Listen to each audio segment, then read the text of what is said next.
Hello बच्चों।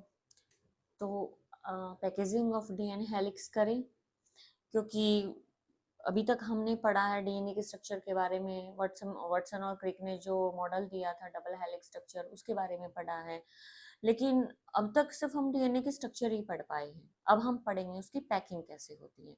ठीक है, क्योंकि डीएनए क्या होता है, बहुत बड़ा साइज होता है, लगभग लगभग 2.2 मीटर का होता है मेमेलियन सेल्स के अंदर।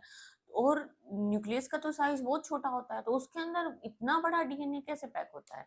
तो उसको क्या किया जाता है, फोल्ड किया जाएगा, कॉम्पैक्टली टाइटली पैक किया जाएगा, तब जाके वो न्यूक्लियस के अंदर आ पाएगा। ठीक है, तो लेट्स स्टार्ट।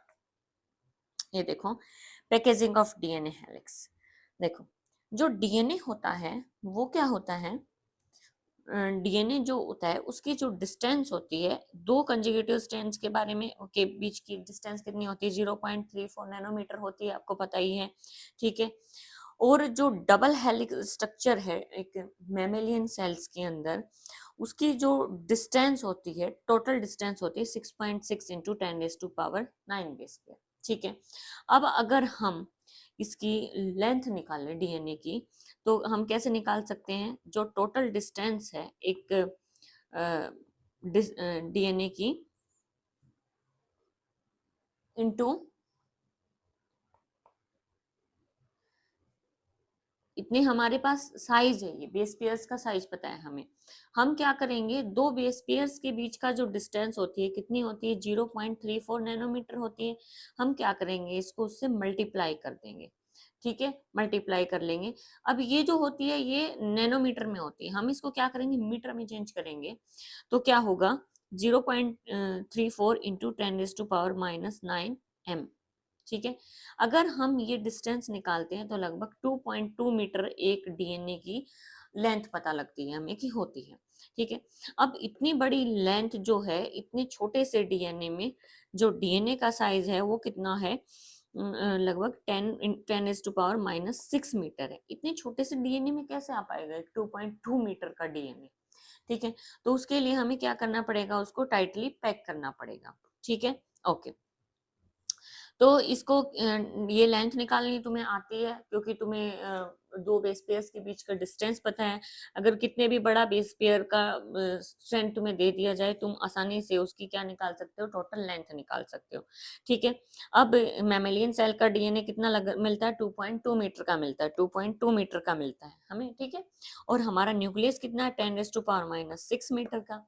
तो हम इसको इस न्यूक्लियस के अंदर पैक करेंगे तो क्या करना पड़ेगा, बहुत टाइटली पैक करना पड़ेगा ना। हमारे पास कोई छोटा बॉक्स हो, उसके अंदर हमें बहुत बड़ी रस्सी डालनी हो, तो हम ऐसे सीधा थोड़ी डाल सकते हैं। उसको क्या करना पड़ेगा, हमें फोल्ड करके उसको अच्छे से टाइटली कॉम्पैक्ट स्ट्रक्चर में, फॉर्म में लेके आना पड़ेगा, तभी तो हम उसको पैक कर सकते हैं। ओके, अब जो प्रोकैरियोट्स होती हैं, ई कोलाई जो होती है, उसका जो डीएनए होता है उसको पैक करने के लिए यहाँ पे कुछ प्रोटीन्स होते हैं जो उसको पैक कर रहे होते हैं। ठीक है, कुछ प्रोटीन्स होते हैं, इन प्रोटीन्स को हम बोलते हैं नॉन हिस्टोन प्रोटीन। ठीक है, नॉन हिस्टोन प्रोटीन है ये, कुछ प्रोटीन है, हिस्टोन नहीं है। मतलब कहने का मतलब है ये क्या है, सिर्फ प्रोटीन है। ठीक है, ये कुछ प्रोटीन्स है जो क्या कर रहे होते हैं, इकोलाई की डीएनए की पैकिंग कर रहे होते हैं। अब जो इकोलाई होता है, प्रोकैरियोट होता है, उसके अंदर न्यूक्लियस तो वेल डेवलप होता नहीं है, न्यूक्लियस तो वेल डेवलप होता नहीं है। ठीक है, तो वहां पे क्या होता है, जो ये डीएनए होता है ये क्या करता है, इस तरीके से आपको नजर आएगा कि जैसे कोई रस्सी है, उसके ऊपर बीट्स लगी हुई, बीट्स ऑन स्ट्रिंग स्ट्रक्चर दिखेगी। देखो ये आपको नजर आ रही होगी इस तरीके से, अगर हम देखेंगे माइक्रोस्कोप के अंदर, तो इस तरीके की स्ट्रक्चर नजर आती है, बीड ऑन स्ट्रिंग। ठीक है, अब जो ये डीएनए होता है ये क्या कैसा होता है, एसिडिक मीडियम का होता है, और इसके ऊपर नेगेटिव चार्ज होता है। ठीक है, और जो प्रोटीन होते हैं वो किस चार्ज के होते हैं, पॉजिटिव चार्ज के होते हैं। ठीक है, तो ये जो डीएनए, ये प्रोटीन्स होते हैं, इसके चारों तरफ डीएनए इस तरीके से मतलब खुद को लपेट लेता है कि वो पैकिंग हो जाती है उसकी। ठीक है, पैकिंग हो जाती है। और ई कोलाई के अंदर, या फिर हम कह रहे हैं कि प्रोकैरियोट्स के अंदर, जब ये प्रोटीन और डीएनए एक दूसरे के साथ कॉम्पैक्ट हो जाते हैं, इस स्ट्रक्चर को हम कहते हैं न्यूक्लियोइड। क्या कहेंगे हम, न्यूक्लियोइड कहेंगे। ठीक है, देखो एक बार, देखो यूकैरियोट्स के नहीं, सिर्फ प्रोकैरियोट का पढ़ेंगे हम अभी। देखो ई कोलाई के अंदर they do not have a defined nucleus. देखो प्रोकैरियोट्स के अंदर डिफाइंड न्यूक्लियस तो होता नहीं, जो डीएनए होता है वो क्या होता है, पूरे सेल के अंदर ये बिखरा हुआ होता है।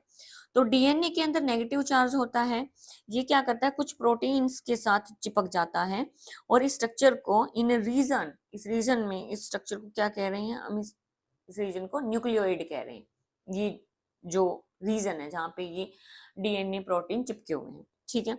DNA in nucleoid is organize in a large loop held by protein, कि भाई लूपिंग हो जाती है, इस तरीके से लूप नजर आते हैं अगर हम स्ट्रक्चर देखे हैं तो इसको, ये लूप किसकी वजह से बनते हैं, प्रोटीन की वजह से। सिंपल सा था हमारा ई कोलाई के अंदर।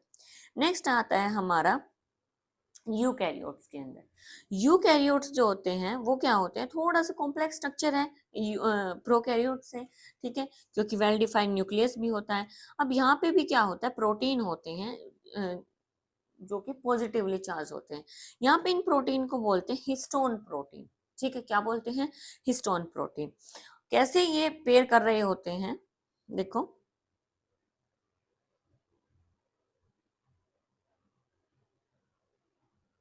ये हमने पैकेजिंग ऑफ डीएनए के लिए लेंथ वगैरह देखी है, कैसे पेयर कर रहे होते हैं।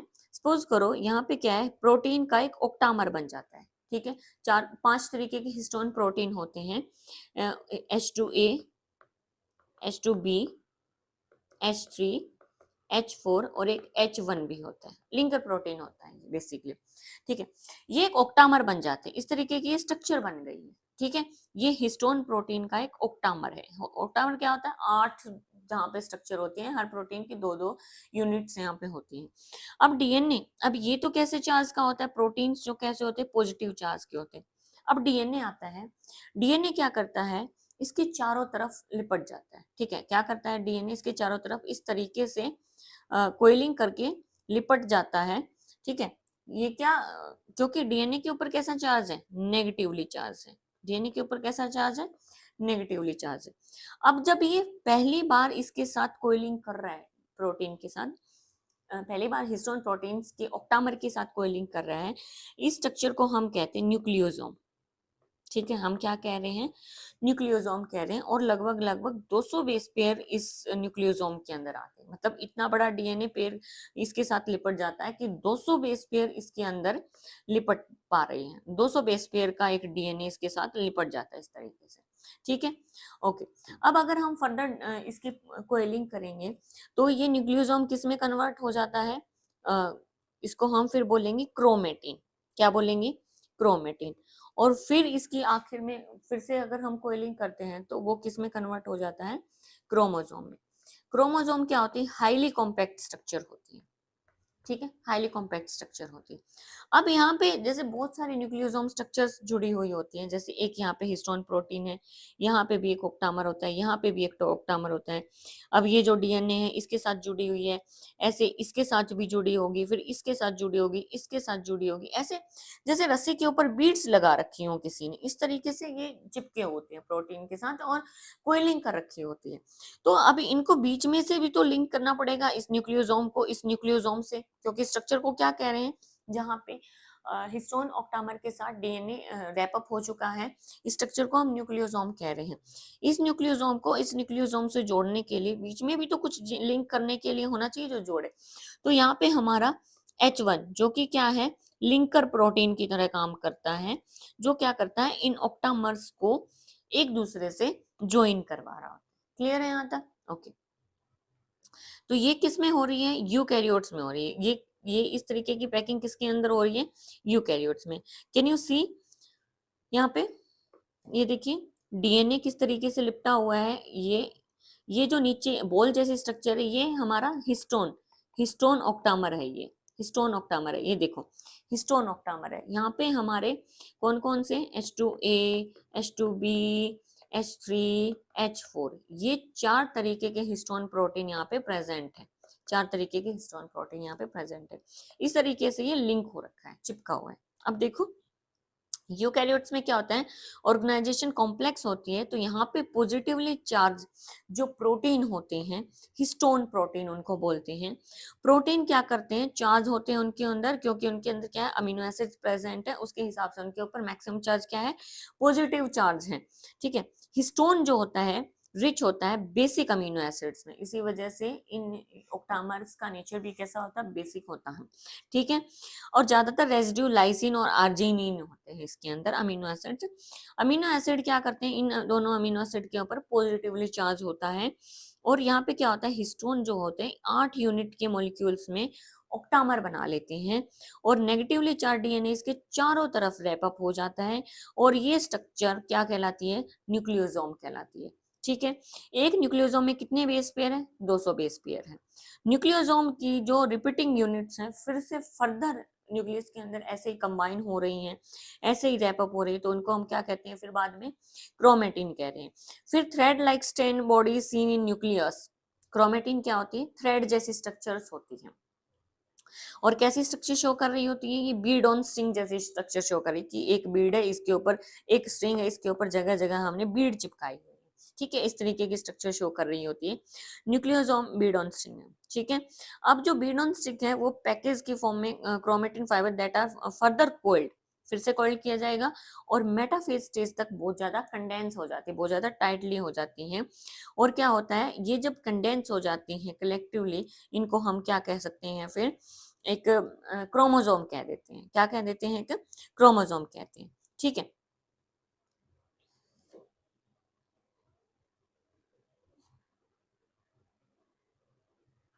अब क्या होता है, हिस्टोन प्रोटीन के साथ साथ इनको कुछ नॉन हिस्टोन प्रोटीन की भी जरूरत पड़ती है। नॉन हिस्टोन प्रोटीन्स भी इनके साथ आते हैं, जिनको हम कहते हैं एनएचसी, नॉन हिस्टोन प्रोटीन। ठीक है, अब क्या होता है, जब डीएनए जो होता है वो बहुत ज्यादा टाइट कोयलिंग कर लेता है, बहुत ज्यादा सुपर कोयल कर लेता है, तो वो डार्क बैंड शो करने लगता है। डार्क बैंड मतलब अगर हम उनकी स्टेनिंग करेंगे तो डार्क स्टेनिंग आएगी उनके अंदर, बहुत ज्यादा टाइटली कोयलिंग हो जाती है, जिसको हम कहते हैं हिट्रोक्रोमेटिन। उस टाइम पे इसको हम क्या कहते हैं, हिट्रोक्रोमेटिन होता है, और ये मोस्टली इनएक्टिव क्रोमोसोम की स्ट्रक्चर होती है। ये क्रोमेटिन इस टाइम पे क्या है, बहुत ज्यादा इनएक्टिव है। अगर ये लाइटली स्टेन्ड है, मतलब लाइटली, थोड़ा सा बहुत ज्यादा टाइटली पैक नहीं है, तो हम इस स्ट्रक्चर को क्या कह पा रहे हैं, यूक्रोमेटिन। क्या कह रहे हैं, यूक्रोमेटिन। और ये क्रोमेटिन क्या होता है, एक्टिव होता है। ठीक है, ये कैसा होता है, एक्टिव होता है। देखो, in a typical nucleus some region of chromatin are loosely packed, और इनको हम क्या कह रहे हैं, यूक्रोमेटिन, जो लाइट स्टेनिंग देंगे। जो क्रोमेटिन जो अगर डेंसली पैक है तो उनको हम क्या कहेंगे, हिट्रोक्रोमेटिन। यूक्रोमेटिन जो होता है ट्रांसक्रिप्शनली एक्टिव होता है, जबकि हिट्रोक्रोमेटिन कैसा इनएक्टिव होता है। बहुत ज्यादा डार्क बैंड है तो ये कैसा है, इनएक्टिव है। बहुत ज्यादा डार्क स्टेनिंग ले रहा है तो ये कैसा है, इनएक्टिव है। ये था हमारा डीएनए की पैकेजिंग। अब हम पढ़ेंगे आगे search of genetic material. Search of genetic material में क्या पढ़ेंगे, कि देखो जब मिशर ने और मेंडल्स ने, वाटसन, ये इन्होंने डबल हैंडेड स्ट्रक्चर्स तो दे दी कि भाई इनकी डबल स्टैंड की स्ट्रक्चर होती है, लेकिन ये बता नहीं पाए ये जो स्ट्रक्चर है इसके अंदर क्या ट्रांसफर हो रहा है, कि क्या चीज है जो ट्रांसफर हो रही होती है अगली जनरेशन में, जो ट्रांसफर होके जा रही है वो क्या चीज है, डीएनए है, आरएनए, प्रोटीन है, ये कोई नाम नहीं दे पाए। ठीक है, उसके बाद क्या होता है, 1926 से determine the mechanism for genetic variants and reach the molecular level. Previous Gregor Mendel, सट्टन, Thomas Morgan and ये बहुत सारे साइंटिस्ट हैं, इन्होंने क्या कहा कि सर्च टू द क्रोमोसोम, कि जो भी क्रोमोसोम प्रेजेंट है सेल्स के अंदर कैसे ट्रांसफर कर रहा है, क्या ट्रांसफर कर रहा है। तो इनको करने के लिए फिर आता है एक एक्सपेरिमेंट जिसको कहते हैं ट्रांसफॉर्मिंग प्रिंसिपल। ये एक्सपेरिमेंट आता है जिससे ये पता लगाने की कोशिश की जा रही है कि जो ट्रांसफर हो रहा है, जो जेनेटिक मटेरियल ट्रांसफर हो रहा है वो क्या है, आखिरकार में क्या ट्रांसफर हो रहा होता है। ठीक है, तो फेडरिक ग्रिफिथ ने 1928 में एक एक्सपेरिमेंट किया था। इन्होंने एक्सपेरिमेंट किया था स्ट्रेप्टोकोकस निमोनिया के बैक्टीरिया पे, जो क्या कोज करता है, निमोनिया कोज कर रहा होता है। ठीक है, इन्होंने क्या कहा था कि अगर जो निमोनिया है ये इन्फेक्शन कोज करता है, निमोनिया कोज कर रहा है स्ट्रेप्टोकोकस, तो ये कुछ ना कुछ तो डाल रहा होगा अगले ऑर्गेनिज्म के अंदर, जिसकी वजह से वो भी बीमार हो रहा है, उसको भी निमोनिया हो रहा है। तो उन्होंने एक एक्सपेरिमेंट किया था, और इस एक्सपेरिमेंट को क्या कहते हैं, ट्रांसफॉर्मिंग एक्सपेरिमेंट कहते हैं। ये देखिए एक बार, देखिए। तो फ्रेडरिक ग्रिफिथ साहब ने क्या किया था, एक एक्सपेरिमेंट किया था जिसमें उन्होंने क्या लिया था,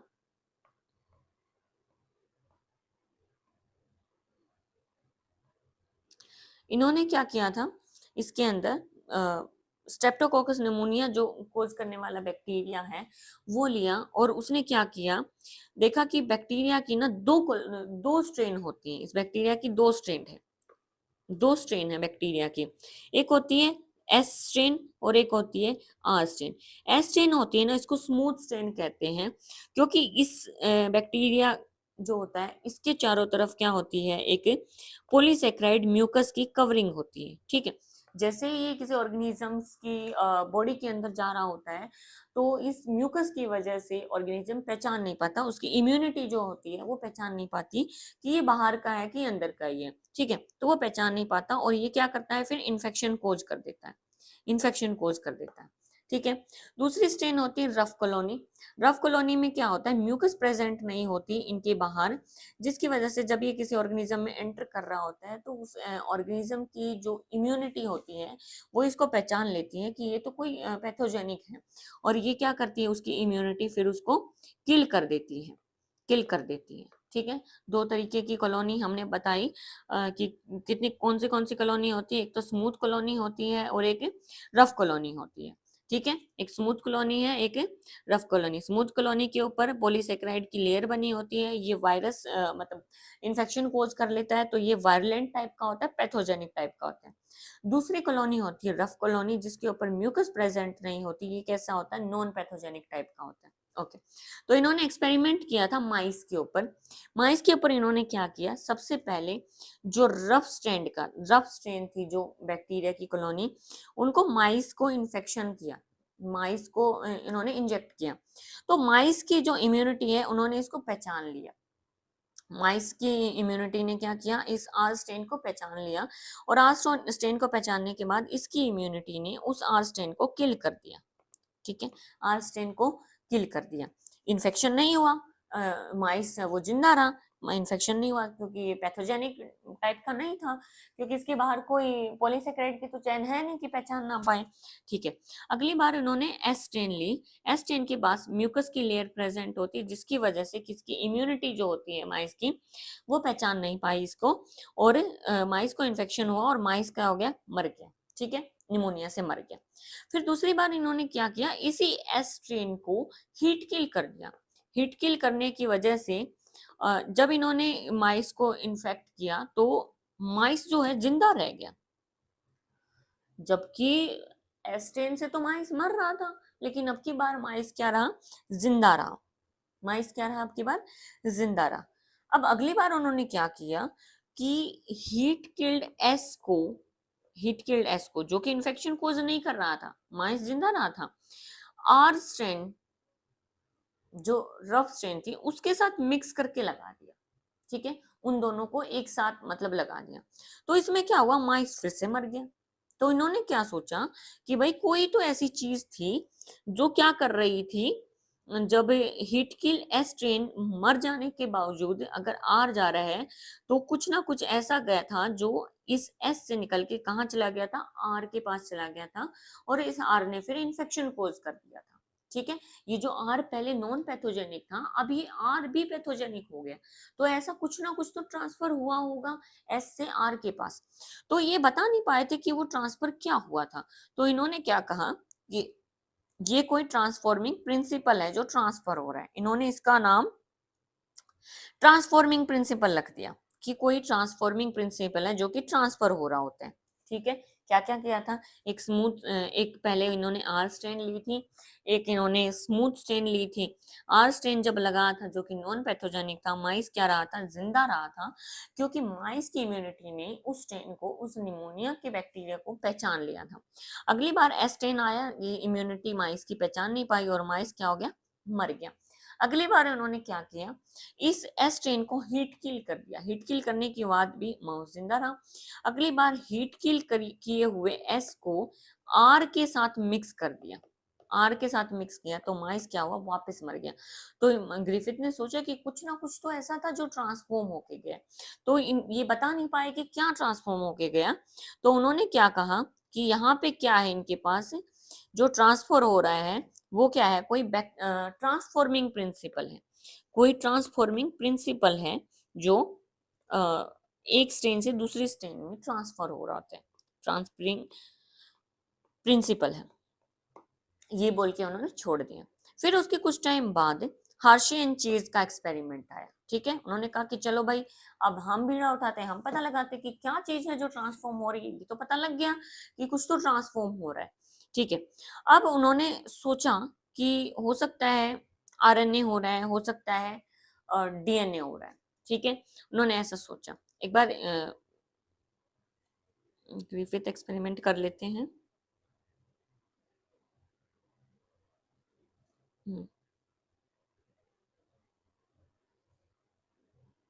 देखो, he concluded our strain bacteria had somewhere been transformed by the heat killed, कि भाई जो कुछ तो ऐसा था जो एस हीट किल्ड से आर स्ट्रेन के पास ट्रांसफर हो गया और उसने उसको बोला कि ये कोई ट्रांसफॉर्मिंग प्रिंसिपल है। ठीक है, अब बायोकेमिकल कैरेक्टरिस्टिक से क्या पता चलता है, prior to work of Oswald MacLeod McCarty genetic material क्या सोचा जाता था, प्रोटीन सोचा जाता था।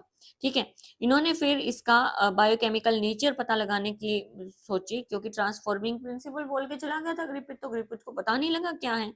तो इन्होंने क्या किया, प्योरीफाइड किया बायोकेमिकल्स को, मतलब जो भी ट्रांसफर हो रहा होता है एस के जो हीट किल्ड से आर के पास ट्रांसफर हो रहा होता है उसके बायोकेमिकल्स को निकाला, कि प्रोटीन निकाला, डीएनए निकाला, आरएनए निकाला, सारी चीजें निकाली और देखा कि क्या ट्रांसफर हो रहा होता है। ठीक है, तो इन्होंने लास्ट में डिस्कवर किया कि डीएनए जो है जो एस बैक्टीरिया से आर बैक्टीरिया में ट्रांसफॉर्म हो रहा है। इन्होंने बाद में पता चला कैसे पता चला उनको, ये सब कैसे पता लगा होगा, इन्होंने क्या किया, अलग अलग एंजाइम्स लिए, जैसे डीएनएज लिया, आरएनएज लिया और प्रोटीएज लिया, ऐसे एंजाइम लिए और इन्होंने बारी बारी एक्ट करवाया। ठीक है, बारी बारी जो ट्रांसफॉर्म हो रहा था, जिसको ट्रांसफॉर्मिंग प्रिंसिपल कहा कि क्या चीज ट्रांसफॉर्म हो रही है हीट किल्ड से आर स्ट्रेन के अंदर, जब उन्होंने प्रोटीएज लिया तो भी ट्रांसफॉर्मिंग जो था वो चल रहा था, ट्रांसफॉर्मेशन फिर भी चल रही थी, मतलब सेम प्रोसेस हो रहा था कि हीट किल्ड से आर स्ट्रेन में चला जा रहा है। आरएनएज लिया तो भी क्या हो रहा था, ये एक्सपेरिमेंट ऐसे ही चल रहा था, तो भी कोई दिक्कत नहीं हो रही थी। इसका मतलब आरएनए क्या होता है, जो आरएनए को किल करे, डीएनए क्या होता है, ऐसा एंजाइम जो डीएनए को किल करे, प्रोटीएज क्या होता है, ऐसा एंजाइम जो प्रोटीन को किल करे। प्रोटीन को किल करने के बाद भी एक्सपेरिमेंट चल रहा है, इसका मतलब प्रोटीन तो ट्रांसफर नहीं हो रहा है। आरएनए को किल करने के बाद भी ये एक्सपेरिमेंट चल रहा है, ट्रांसफॉर्मेशन हो रही है, तो इसका मतलब आरएनए भी नहीं ट्रांसफॉर्म हो रहा है, क्योंकि आरएनए को तो हमने किल कर दिया। अगर आरएनए ट्रांसफॉर्म हो रहा होता तो ये तो प्रोसेस रुक जाता ट्रांसफॉर्मेशन, लेकिन जब डीएनए से एक्ट करवाया तो ट्रांसफॉर्मिंग प्रिंसिपल जो था, ट्रांसफॉर्मेशन जो चल रही थी वो रुक गई थी। ठीक है, इस बात से हमें क्या तो पता चल गया कि यहाँ पे क्या है, आरएनए तो नहीं है, आरएनए तो बिल्कुल भी नहीं है। इस बात से हमें ये पता चल गया। देखो, they also discovered that protein digesting enzyme protease और RNase did not effect the transformation. ठीक है, कि ट्रांसफॉर्मेशन को ना तो प्रोटीएज ने इफेक्ट किया ना आरएनएज ने। आरएनएज क्या है, आरएनए को खाने वाला, और प्रोटीएज प्रोटीन को खाने का, मतलब डिग्रेड करने वाला एंजाइम ये। तो इस बात से क्या पता चला कि ना तो प्रोटीन ना आरएनए है जो ट्रांसफर हो रहा था अगली जनरेशन में।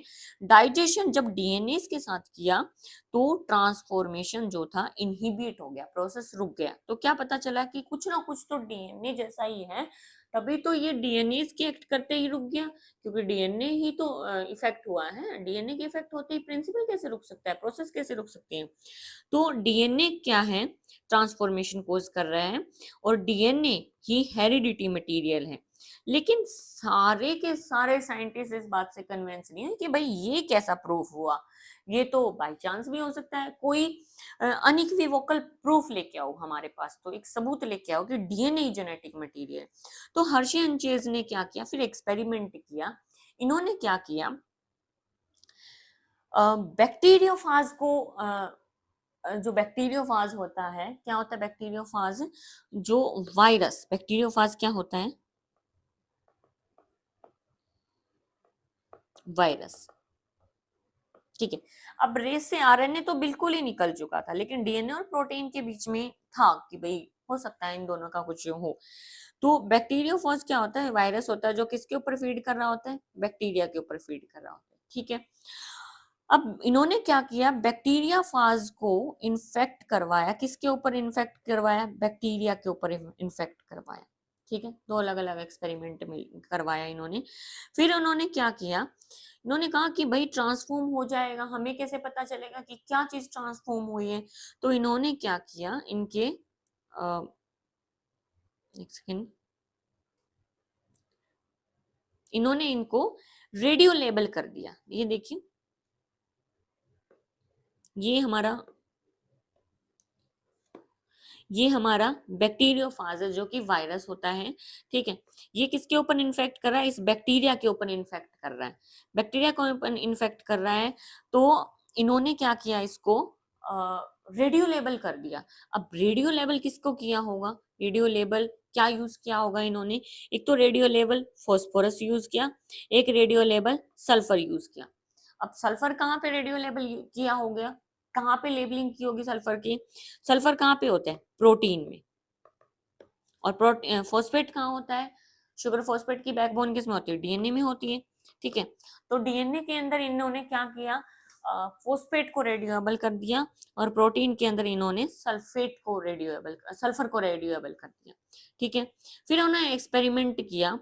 पहले इन्होंने क्या किया, अब जो वायरस होता है, बैक्टीरियोफाज वायरस होता है, उसके पास क्या होता है, उसके पास दो ही चीजें होती हैं, उसके पास दो ही चीजें होती हैं। दो चीजें कौन सी होती हैं, उसके पास एक तो होता है डीएनए और एक होता है प्रोटीन।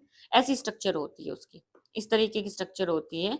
एक ऊपर एक कैप्सिड होती है जो प्रोटीन की बनी होती है, अंदर उसके डीएनए होता है, और ये इन्फेक्शन करता है यहाँ से, ठीक है। ये बैक्टीरिया के ऊपर इन्फेक्ट करवा दिया, ठीक है। तो यहाँ पे जो डीएनए था, इसके ऊपर क्या रेडियोएबल लगाया होगा उन्होंने, फॉस्फोरस रेडियोएबल लगाया। और ये जो प्रोटीन है, इसके ऊपर कैप्सिड की जो कवरिंग है, प्रोटीन की बनी हुई जो ये कैप्सिड है, इसके ऊपर इन्होंने सल्फर रेडियोएबल लगा दिया, ठीक है।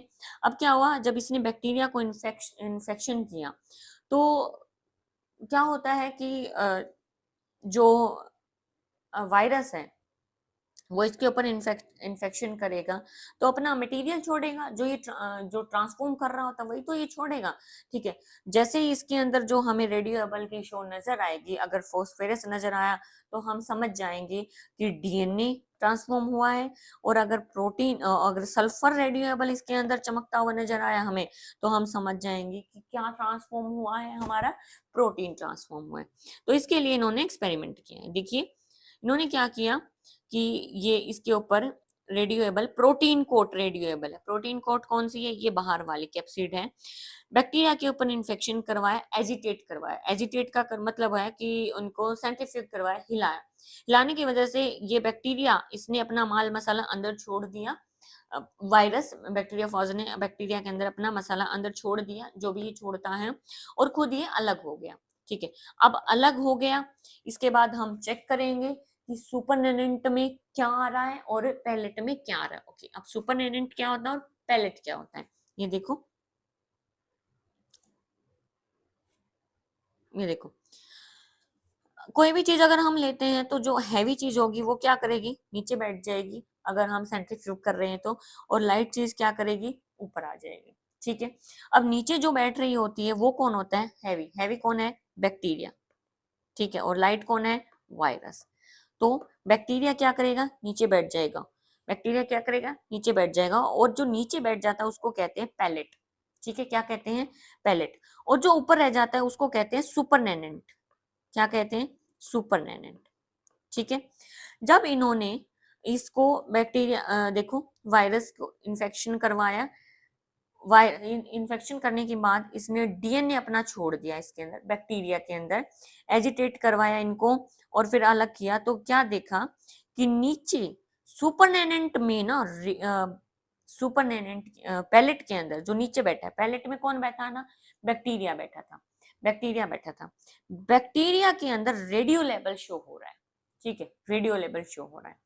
अब इधर क्या देखा, इधर क्या देखा, अच्छा रेडियो लेवल यहाँ पे शो हो रहा है, इसका मतलब DNA phosphorus radio level show हो रहा है, इसका मतलब यहाँ पे नीचे क्या ट्रांसफॉर्म हुआ है, डीएनए, डीएनए ट्रांसफॉर्म हुआ है नीचे, नीचे रेडियोबल फॉस्फोरस है, तो क्या ट्रांसफॉर्म हुआ है, इसका मतलब डीएनए, बैक्टीरिया के पास क्या चला गया है, डीएनए चला गया है। अब इधर देखते हैं हम कि जो रेडियो लेवल है वो कहाँ रह जाता है, ऊपर ही रह जाता है, सुपरनेनेंट में ही रह जाता है। सुपरनेनेंट में कौन था, वायरस था, सुपरनेनेंट में तो कौन है, वायरस है, बैक्टीरिया तो नीचे है। अगर जो चीज गई है तो वो तो बैक्टीरिया के पास गई है, हमने बैक्टीरिया के पास भेजी है। अब यहाँ पे रेडियो लेवल सल्फर नजर आता है, जो किस में नजर आ रहा है, ऊपर नजर आ रहा है, सुपरनेंट में नजर आ रहा है। इसका मतलब सल्फर वाली जो चीज थी वो बैक्टीरिया के पास ट्रांसफॉर्म हुई। सल्फर किसको किया था हमने, प्रोटीन को, प्रोटीन को। इसका मतलब प्रोटीन तो कहाँ रह गया, ऊपर ही रह गया, वायरस के पास ही रह गया। बैक्टीरिया के पास कुछ और गया है, बैक्टीरिया के पास क्या गया है, जो नीचे रेडियोबल शो करेगा, नीचे रेडियोबल शो कौन कर रहे हैं, फॉस्फोरस शो कर रहे हैं। ठीक है, फॉस्फोरस शो कर रहा है, फॉस्फोरस किसके साथ रेडियोबल था, डीएनए के साथ। इसका मतलब क्या ट्रांसफर हुआ है, क्या चीज नीचे गई है बैक्टीरिया के पास, डीएनए। इससे पता चलता है कि जेनेटिक मटेरियल जो है वो डीएनए ही है। ठीक है, जेनेटिक मटेरियल क्या है, डीएनए ही है। देखो इस एक्सपेरिमेंट में आप देख सकते हो, रेडियो एक्टिविटी, सल्फर की रेडियो एक्टिविटी कहाँ आ रही है, सुपरनेनेंट में। सुपरनेनेंट में कौन है, जो हल्का है, लाइट है, लाइट कौन है, वायरस है। वायरस कहाँ रह गया, ऊपर रह गया। तो वायरस के पास नजर आ रही है हमें, तो रेडियो एक्टिविटी कहाँ दिखनी चाहिए, बैक्टीरिया में, क्योंकि इन्फेक्शन किस में हुआ है, बैक्टीरिया में हुआ है। ट्रांसफॉर्मेशन किसके अंदर हुई, बैक्टीरिया के अंदर हुई। मसाला किस में छोड़ा गया, बैक्टीरिया में छोड़ा गया। तो बैक्टीरिया में नजर नहीं आ रहा है, तो इसका मतलब सल्फर, सल्फर किसके साथ थी, प्रोटीन के साथ, मतलब प्रोटीन तो नहीं जाती। अब यहाँ पे रेडियो एक्टिव पहले, रेडियो एक्टिविटी पैलेट में दिख रही है, और किसकी रेडियो एक्टिविटी, फॉस्फोरस की। इसका मतलब क्या ट्रांसफर हुआ है, फॉस्फोरस। फॉस्फोरस किसके साथ था, डीएनए के साथ। तो इस हर्शे और चेज एक्सपेरिमेंट से हमें क्या पता चलता है कि जो जेनेटिक मटेरियल है जो ट्रांसफॉर्म हो रहा होता है वो कौन होता है, डीएनए। ठीक है, क्लियर है। अब डिबेट यहाँ खत्म नहीं होती है, अभी भी डीएनए और आरएनए जेनेटिक मटेरियल हैं।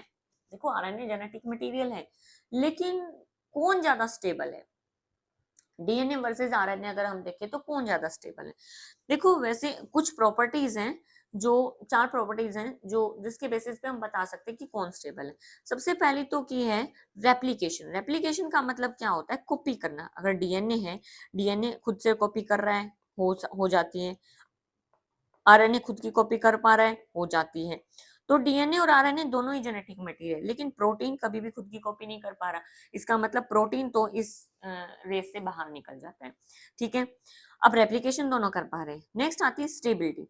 स्टेबिलिटी, डीएनए स्टेबल है। क्यों स्टेबल है डीएनए, क्योंकि जब निमोनिया के बैक्टीरिया को, मतलब स्ट्रेप्टोकोकस निमोनिया को हीट किल कर दिया था, स्मूथ स्ट्रेन को हीट किल कर दिया था, उसके बावजूद भी ये आर स्ट्रेन के अंदर अपना जेनेटिक मटेरियल छोड़ पा रहा था, डीएनए को छोड़ पा रहा था। इसका मतलब डीएनए क्या है, बहुत स्टेबल है। तभी तो हीट किलिंग के बाद भी वो क्या है, ट्रांसफॉर्म हो रहा है। हीट किल के बाद भी वो क्या हो रहा है, ट्रांसफॉर्म हो रहे हैं। तो स्टेबिलिटी के चक्कर में डीएनए स्टेबल हो जाता है, आरएनए अनस्टेबल है। आरएनए के अनस्टेबल होने के और क्या क्या कारण है, एक तो आरएनए है ना, एंजाइमेटिक प्रॉपर्टी बहुत शो करता है, बहुत रिएक्टिव होता है ये, कैटालिटिक प्रॉपर्टी बहुत ज्यादा शो करता है। ठीक है, दूसरा इसके सेकंड कार्बन पे OH है, वो भी बहुत रिएक्टिव है। ठीक है। तीसरा, इसका जो यूरासिल है वो लेस स्टेबल है। हमने यूरासिल को ही तो मॉडिफाई करके थायमीन बनाया था। अगर यूरासिल इतना ही अच्छा होता तो उसको मॉडिफिकेशन करने की जरूरत ही क्या पड़ती। डीएनए के अंदर जो चेंजेस होते हैं, बेस पेयर के चेंजेस होते हैं, वो रेजिस्टेंट है। मतलब ऐसा नहीं है डीएनए बार बार अपने बेस पेयर चेंज करता रह रहा है, म्यूटेशन आती रहती है, ऐसा नहीं है। इस वजह से भी डीएनए क्या हो जाता है, ज्यादा स्टेबल हो जाता है। फिर आती है म्यूटेशन। आरएनए के अंदर बहुत ज्यादा फास्ट म्यूटेशन होती है क्योंकि बेस पेयर चेंज हो जाते हैं बार बार, और लाइफ स्पैन क्या होता है, शॉर्ट होता है। फिर आता है मेंडेलियन कैरेक्टर। आरएनए जो होता है, आरएनए भी प्रोटीन बना पा रहा है। डीएनए कहता है भाई प्रोटीन तो मैं भी बना रहा हूं, मैं डीएनए से आरएनए बना लूंगा, आरएनए से फिर डायरेक्ट प्रोटीन बना दूंगा। तो यहाँ पे मेंडेलियन कैरेक्टर तो दोनों ही शो कर रहे हैं। फर्क कहाँ पे है, रेप्लिकेशन भी दोनों शो कर रहे हैं, मेंडेलियन कैरेक्टर भी। लेकिन स्टेबिलिटी और म्यूटेशन की बेसिस पे अगर हम देखें, म्यूटेशन के बेसिस पे हम देखें तो ज्यादा स्टेबल कौन है, डीएनए मोर स्टेबल है। यहाँ पे कौन